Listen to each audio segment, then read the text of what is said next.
Welcome to the Mid-Michigan Innovation Center. Today's Entrepreneurs Roundtable topic is trade show selling.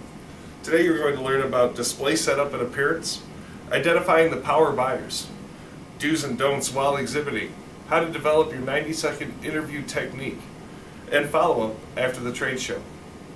Our speaker today is Jim Kostrava. Jim was the chairman and founder of the Design and Construction Expo held at the Pontiac Silverdome, as well as the Construct Tech Expo at the Dearborn Inn. He was also president and CEO of the Mount Pleasant Chamber of Commerce, where they sponsored the Mount Pleasant Business Expo held at the Soaring Eagle Casino and Resort. Today he is CEO and founder of Organibliss LLC and a member of the Mid-Michigan Innovation Center. We're very pleased to have Jim share his expertise and experience with us today. Welcome.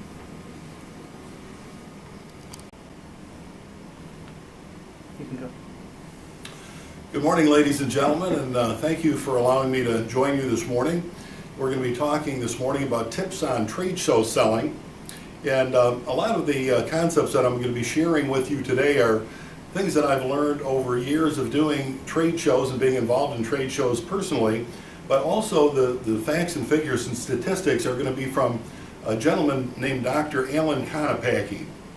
Dr. Konopacki was an industrial psychologist trained at Harvard and devoted a major portion of his career to studying the psychology and the consumer behavior behind people attending and exhibiting at trade shows. I first saw his presentation on this topic at Copel Hall in Detroit, where he was presenting in front of a group for the Society of Manufacturing Engineers. There were over 1,000 of us in the audience that day listening to Dr. Konopacki. Well, I was so impressed by his presentation that afterwards I asked him if he would allow me to present it to my trade show people, because I was running a large construction exposition at the time. And so with his permission, I have been presenting his facts and figures since. So thank you again to Dr. Alan Konopacki, and I want to give him full credit for that, as I'm not an industrial psychologist. So we're going to start with one of the main things that people are looking for and what affects people that are involved in trade shows. And it is your behavior. According to Dr. Alan Konopacki, 56% of the way that people perceive you and your product and your display is your behavior. Okay, so what does that mean? Think about this, where you go to different trade shows and you attend them. How is the person dressed? Are they dressed for success? Do they look professional? Are they awake? Are they alert? Do they greet you when you come up and talk to them? A lot of times you'll see people in a trade show and they're sitting behind a table reading a newspaper, or perhaps eating their lunch, doing different things like that that are not very professional, and it makes a bad impression for the company. So think about your behavior. Think about how you greet people and how cordial you are when you see them, and have a personality. People are looking for, they don't want to just read a brochure, they want to speak to somebody who is a real live person. So let's talk about display setup and appearance. You'll find that in most trade shows, traditionally, people will set up their display in such a way that it's kind of like a fortress. They'll have the table out in front, the skirted table, and all of their brochures and their giveaways and whatever gimmicks they might have are out on the table, and basically it's a barrier. When people are walking down the aisle, they cannot get into the display because they are blocked by this table, and there's a barrier between you and them. I suggest to open your display up. Have a display that is inviting.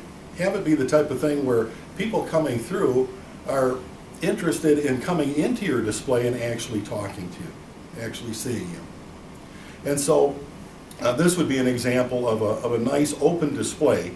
I would say compare it to if somebody comes to your home and knocks on your door, you wouldn't put a barrier between you. You would open the door, invite them in, and try to make it welcoming. Make your display the same way. Have it be very eye-appealing and welcoming.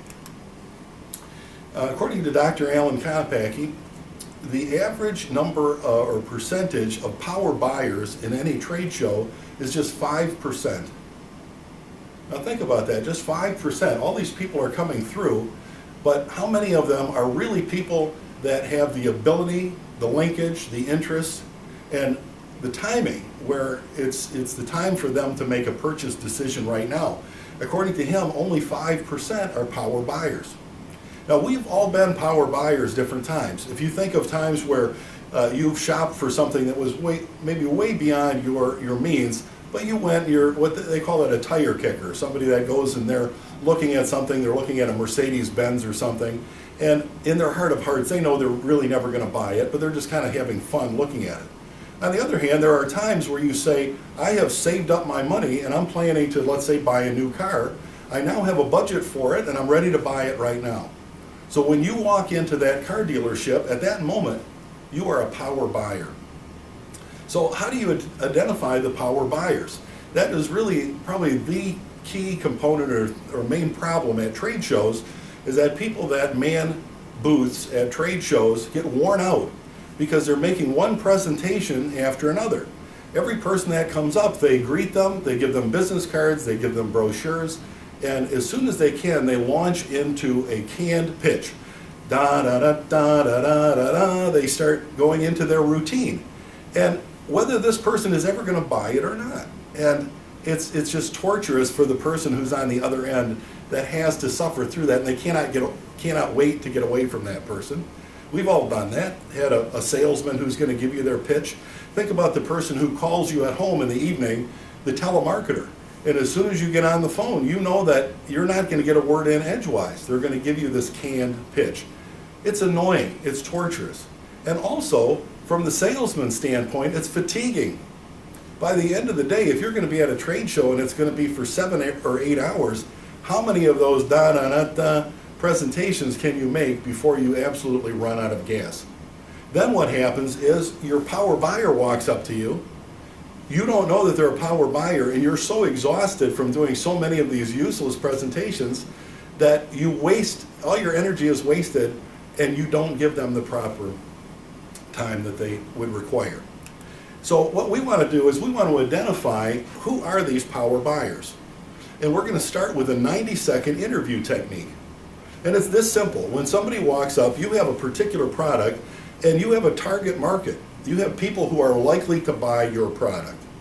Okay, let's say I'm just going to pick a product out of the air. Let's say your product is gigantic truck tires. Well, how many people are excavators or earth movers or people that have these gigantic trucks that need to buy a big tire like that? Probably most people are not prospects. So why not ask the person right off the bat, are you familiar with our product? We have these giant truck tires. Is that the type of thing that you use in your business? And if so, are you the person within your company that would make that buying decision? If so, do you have a budget to buy them? And what is your timing? Is this something where you're just kind of shopping today, or are you ready to buy right now? Okay, everything that I just said there took 90 seconds. And yet you have a clear picture. If the answer to any of those is no, no, no, thank you very much. I hope you enjoyed the show, and it was great to meet you, and let them move on. You're polite. You're not kicking them out, but you're ending the conversation because now it is a waste of your time. Energy spent, 90 seconds. If, on the other hand, you get answers to yes to those, and you are now having a dialogue, you're now having a conversation with this person, then all of a sudden now you're having this interchange that's going to lead to sales. And even the person that says, yes, I do have giant trucks, I need giant truck tires, yes, I'm the person who makes that decision, yes, I have a budget, but I'm not planning to do it until next spring, let's say. Fine, that still is a great lead. That is a highly qualified lead where you're going to want to stay in touch with that person, make sure that you get back to them. You put them on your calendar. You're not waiting for them to call you. You're going to call in the spring and say, remember me? I met you at the trade show. At that time, we talked about our giant truck tires, and I know that you're going to need them now that it's spring. I'd like to get together with you to close the deal. Now, in every trade show, there are people that I like to call trick-or-treaters. And these are the people that walk through trade shows, and they've got their big bags, and they're going display to display to display, and they're helping themselves to anything that's free. And Are they power buyers? Some of them are, 5%. 95% are not.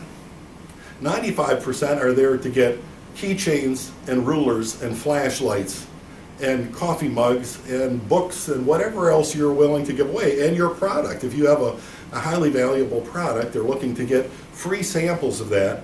And are they ever going to really buy it? You don't know. Maybe they are, maybe they're not. So the first thing that I would suggest is don't have a lot of expensive giveaways and things on the table for trick-or-treaters to help themselves. I would have things in the display, have things maybe that are related to your product, actual samples of your product, or things that are accessories to your product, compatible with it.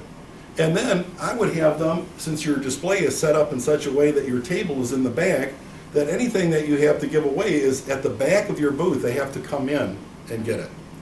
Now, rather than investing in a bunch of little things that are pens and things like that for people to just, they're going to lose them or throw them out, they don't care, maybe invest in a few things that are higher quality. Maybe some sort of a binder that has your company logo tastefully embossed on the front of it.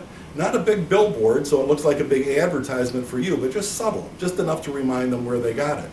Or you might have a clock or some sort of a device that you might use. We have one of our members here in the Innovation Center that is in the design business. She does cleaning and design. So we talked about, in her case, maybe having her logo on a T-square. And her giveaway might be a T-square, where somebody says, well, I've gotten all kinds of different things at trade shows, but this is so unusual that I'm likely to hang on to this, and it's got her contact information on it. So I'm not saying don't give away giveaways, but limit them. Give very few. Now also, you're going to see that a lot of times people will have things on their display where they'll have a fish bowl and they'll say, throw in your business card and win what? A trip to Hawaii, or win an iPad or a laptop computer. Well, that's great. You're getting all these cards, you're getting lots of leads, but it's not for your product.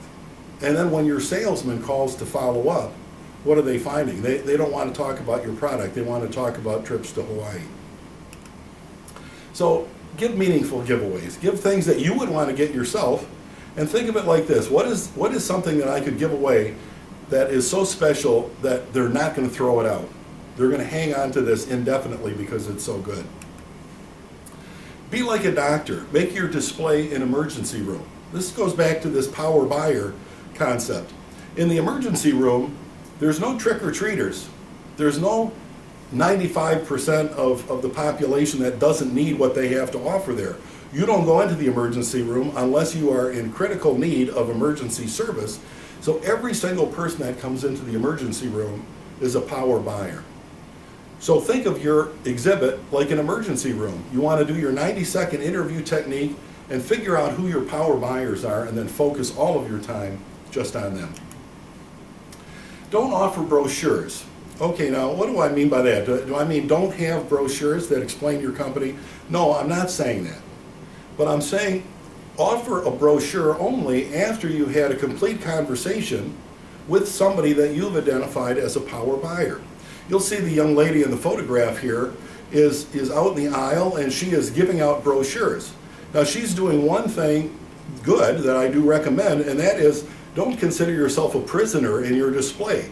Although you have a 10 by 10 booth, that doesn't mean that you can't get out of your booth and get out into the aisle and greet people as they're coming and then invite them to come into your booth.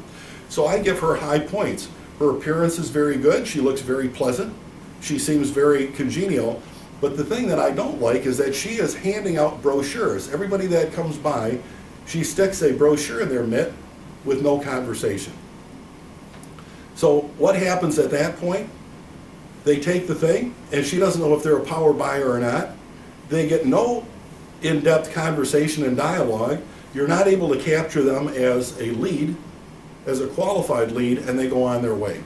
So I'm saying do have brochures, but keep them in the back of your display and have them the type of thing where you are giving them to people after you have done your 90-second interview technique, you've identified them as a power buyer, and then you want to give them something that reinforces what you have described to them verbally. We talked earlier about limiting leads, and this is this example of having the fishbowl or whatever. Go back to your office after the show and have a small number of leads. I would rather have 25 leads that are all power buyers than 1,000 leads that are people that threw their card in a fishbowl because they want to win a trip to Hawaii. Also, you have to think about your sales staff following up on the leads. If you have so many leads that they can't make follow-up phone calls within 2 weeks, after 2 weeks or so, by the third week, people don't even remember meeting you. So when the show is over, you're going to want to know how well you did. Well, in order to do that, it's nice to set some goals up front. Think about some numerical goals. What are your objectives? What are you hoping to accomplish? And be specific. And they don't have to be very lofty. They could be something as simple as we're hoping to get 24 high quality qualified leads for power buyers. And in the end, we're hoping to close, even if you closed, a third of those, that would still be a lot, especially if you're selling a big product like the expensive truck tires. That's a good example. So basically, just to recap, what you want to do is you want to set up your display and have it be very inviting so that people can come in. You want to be able to identify power buyers and use a 90-second interview technique to do that. You want to you don't want to be giving away a bunch of gifts and giveaways and wasting your money on trick-or-treaters. And you want to follow up after and close the deals with high qualified power buyers. So thanks for your time and attention, and I hope that these tips have been helpful to you. And I would be happy to speak with anybody who is interested in more information on this by contacting me at the Mid-Michigan Innovation Center. Thank you.